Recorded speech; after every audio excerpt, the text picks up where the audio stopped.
Tony D and Little Joan with a screenwriter's rant on Abigail, a movie that's a horror movie.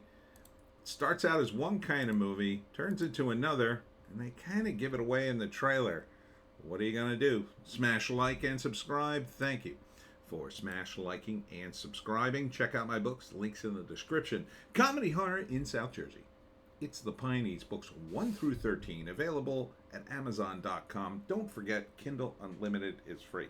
This is my second take. I wanted to emphasize that I think they give this away, and it's kind of meant to be a surprise, so there's kind of a spoiler in the trailer. And they do this often because it's kind of how are you going to market a movie like this? And once I tell you the premise, you're kind of going to know. Even from the thumbnail, you would kind of figure out something's up. But the premise is Abigail is the daughter, supposedly, of an underworld figure, and a group of would-be criminals, they call them, these guys, are kidnap her, essentially, and trap her in a mansion, I guess where she lives, and hold her ransom for 50 million pounds. This is Joey. This is the one that sort of befriends her in the beginning of the movie. Gustavo, if I can find him, from Breaking Bad, kind of gives them their assignments. And they just have to watch her overnight.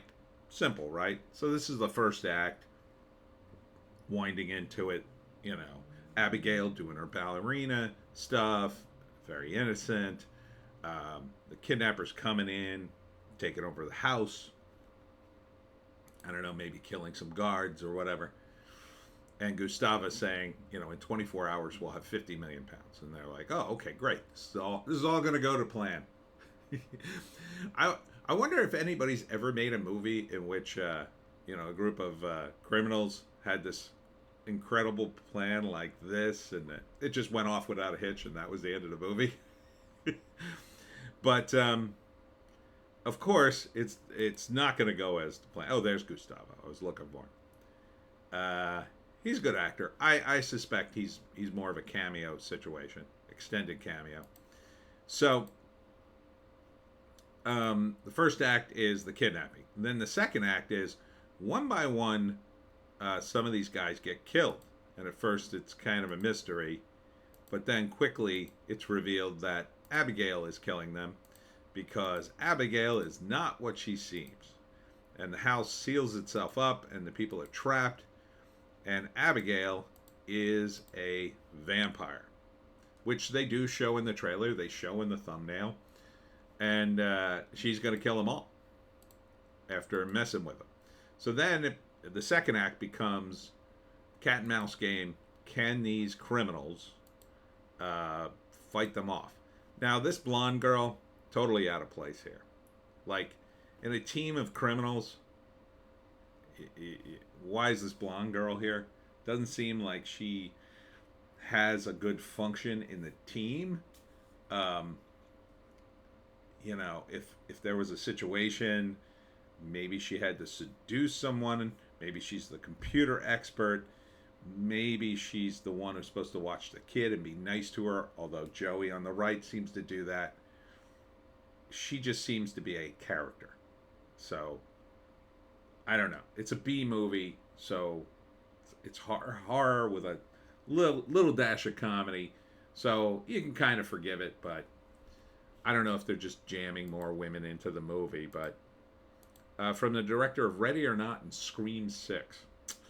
I don't know about Ready or Not, but Scream 6, But, I mean, at least it's kind of in his wheelhouse. There's a lot of scenes with them. I think this dude is the first to die. Sort of like a Christian Bale type, isn't he? Kind of reminds you of him. So they try to kill Abigail. It doesn't work. She kills some of them. And one by one, she's killing them, and they have to figure out how to finish her off. And then the line, I like to play with my food. Ha ha ha. And then she's super strong. She can fly. She's got vampire powers. Ooh, I don't remember this scene. Is that her or is that one of the characters? Oh, I think that's a blonde girl turned into a vampire. Interestingly, they do this with the logo with two fangs. But Abigail kind of has a maul, kind of a different design. So it's weird that they do that. I think they should have went with the fangs. It's a little more classic. They also go with garlic and steaks, but leave out the cross part, which, you know, that works because the idea behind the cross is you have to have faith to use the cross. If you don't have the faith, then the cross doesn't work. But, you know, it's pretty classic too. I always like to put the classic stuff in. Kind of harkens it back to its roots. But this looks pretty decent. What's the third act? Well, it could kind of go either way. Because they're criminals, they could all die, which would be an interesting ending.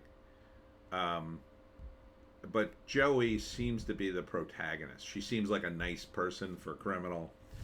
So I suspect she's going to survive. A couple of different ways you could do it. I mean, maybe not. I mean, maybe they're kind of heartless that way. It might be that she survives only to become, like, maybe Gustavo shows up and they kill him and he's really in on it. And then Joey becomes the new vampire's assistant because she mentions she has a son. In order to save her son, she has to serve Abigail the vampire. That could work. Or maybe they kill her in the middle of the movie, or maybe she's the only survivor and then gets out at the end and Gustavo is waiting there with all these goons and even more vampires and kills her.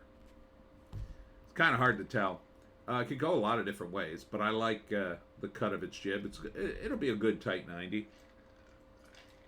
I think, you know, be fun. Little tiny girl beating up all these criminals with her vampire powers, and then eventually though, I think they kill her. Yeah, I think they kill her, and then maybe Joey escapes, but the vampires are after her for killing her, and then that could lead to another episode of this. Maybe not with Abigail. I don't know what they'd call it then. I guess they'd have to get another Abigail, or they'd have to bring... I mean, vampires always come back, right? I was often partial to the Vampire Story, the Universal Monster movie version, where you put the stake through the heart, and the vampire's dead until you remove the stake. And then it just comes back to life. Which could be fun, right? So they stake her and bury her or whatever, and then later somebody just pulls the stake out and she wakes up and it all starts again. But I think you'd have to do something different in a sequel. But for a one shot, I think this totally works.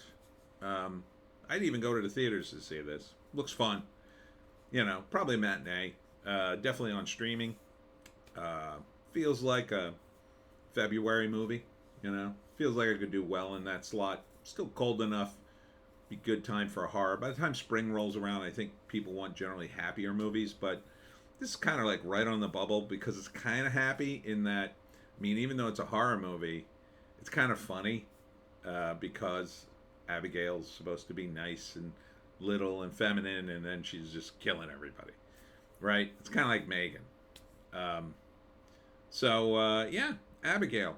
Coming soon to a theater near you. And that's it for me, Tony D and Little Joan. Check us out on Odysee, Bitchute, and Rumble for our more base takes. If you can find a more base take, I say take it. And you should really follow me there because they are kicking people off this platform left and right. I assume I'll be kicked off eventually. I'm trying to make it so I'm the last guy to get kicked off of YouTube who has any kind of political views, but that's why I moved all my political stuff off of here. But join me at Odysee, Bitchute, and Rumble, at least on one of them. So when I suddenly stop updating, you can at least check that to make sure I'm not dead. Thanks for tuning in. We'll see you in the next one.